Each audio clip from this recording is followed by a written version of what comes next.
Bonjour les amis, j'espère que vous allez bien, très heureux de vous retrouver pour une nouvelle vidéo. Le sujet du jour, ça va être le gras et plus particulièrement mon gras, mon taux de masse grasse. Est-ce que je suis trop gras? C'est la question du jour et c'est la question à laquelle on va essayer de répondre aujourd'hui parce que c'est un sujet qui revient mine de rien assez souvent, que ce soit en commentaire de mes vidéos YouTube ou en commentaire de certaines de mes publications sur Facebook et sur Instagram. Nassim, t'es trop gras, Nassim, tu fais une prise de masse dégueulasse, Nassim, t'es plein de flotte, j'en passe et des meilleurs. Donc aujourd'hui, on va essayer de savoir ce que c'est un taux de masse grasse normal et si effectivement je suis quelqu'un de trop gras. Alors avant de parler plus précisément de mon taux de masse grasse, il faut savoir que mes mensurations sont les suivantes. J'ai 29 ans, je mesure 1m86, je pèse 100 kg actuellement et mon taux de masse grasse, alors ma balance me donne quelque chose entre 14 et 15% selon les jours.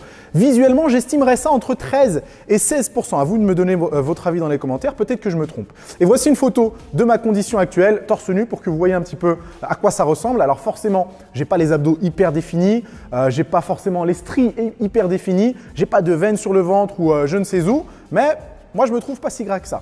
Alors, est-ce que entre 13 et 16%, c'est effectivement un taux de masse grasse normal ou est-ce que, comme certains le disent dans les commentaires, je suis beaucoup trop gras, je suis plein de flotte, tout et n'importe quoi en fin de compte? Alors très honnêtement, en France, c'est difficile de trouver des recommandations sur le taux de masse grasse idéal entre guillemets. Vous savez qu'en France, on mesure plutôt l'indice de masse corporelle, qui est quelque chose de totalement différent. Et on sait que c'est un indice pas forcément cohérent si vous faites du sport et si vous êtes un petit peu plus musclé que la moyenne.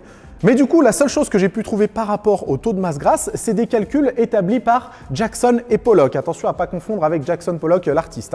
Et je vous mets les tableaux quelque part sur l'écran. Et Jackson et Pollock, c'est eux qui ont inventé la formule pour estimer votre taux de masse grasse et c'est aussi eux qui sont à l'origine du calcul du taux de masse grasse à l'aide de la pince à pli cutané. Et ce tableau, en fin de compte, il nous donne des valeurs assez intéressantes. Pour vous donner un petit exemple, pour ma tranche d'âge, entre 26 et 30 ans, entre 10 et 16% de masse grasse, on a un taux de masse grasse qui est considéré comme idéal. Entre 17 et 20%, on a un taux de masse grasse qui est dans la moyenne.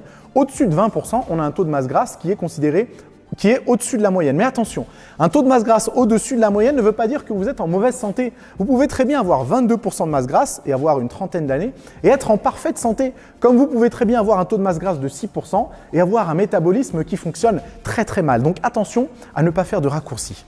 Le souci avec le taux de masse grasse, c'est qu'il est individualisé. C'est qu'une personne va fonctionner très bien à 15% de masse grasse et une autre va fonctionner très bien à 10% de masse grasse. On ne peut pas considérer que quelqu'un est trop gras juste parce qu'il est un peu plus gras que d'autres personnes, parce qu'encore une fois, il y a des différences individuelles qui sont à prendre en compte. Il y a d'abord forcément le sexe, il y a votre âge, il y a votre pratique sportive, mais il y a aussi la génétique qui rentre en jeu.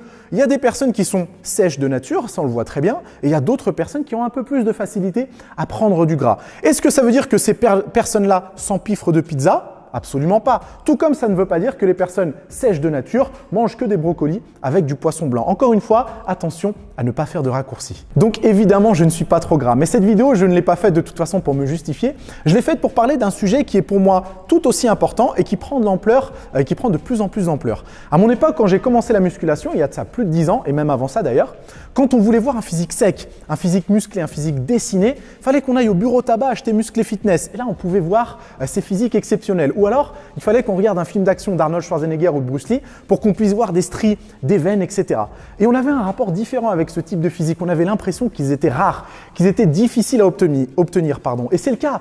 Ils sont rares et ils sont difficiles à obtenir. Mais le problème, c'est qu'aujourd'hui, avec les réseaux sociaux, avec Instagram, etc., il suffit de parcourir un fil d'actualité pour voir toute la journée des physiques à 5%, 6% de masse grasse. Et malheureusement, certains débutants qui manquent de recul ou qui n'ont pas l'expérience nécessaire imaginent que ces physiques-là, 5%, 6% de masse grasse, c'est la norme. C'est des physiques qu'ils peuvent atteindre. Alors effectivement, ils peuvent les atteindre, mais avec d'énormes sacrifices ou alors avec l'aide de produits, mais ça c'est un autre sujet.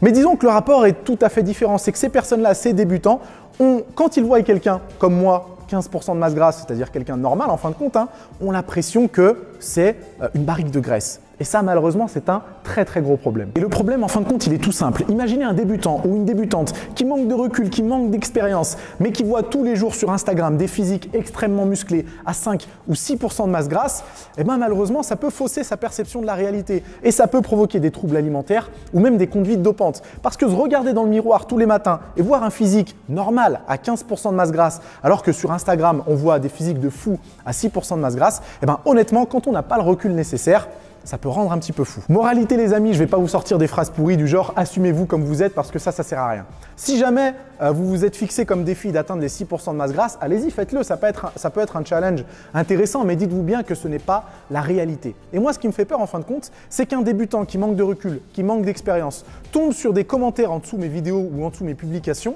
en voyant Nassim il est trop gras, Nassim il est plein de flotte, Nassim il fait des prises de masse dégueulasses, imagine que 15% de masse grasse c'est effectivement trop gras, alors que pas du tout, 15% de masse grasse c'est très loin d'être trop gras, c'est même probablement plus sec que la majorité des personnes, la majorité de la population française. Donc essayez de garder une certaine notion de la réalité et dites-vous bien que ce qu'on voit sur internet et ce qui est possible dans la vraie vie, c'est deux choses totalement différentes. Et voilà les amis, c'est tout pour aujourd'hui, j'espère que ça vous a plu. Si c'est le cas, mettez un petit pouce bleu, abonnez-vous à la chaîne. On continue évidemment à en discuter dans les commentaires et puis on se retrouve très bientôt pour une nouvelle vidéo.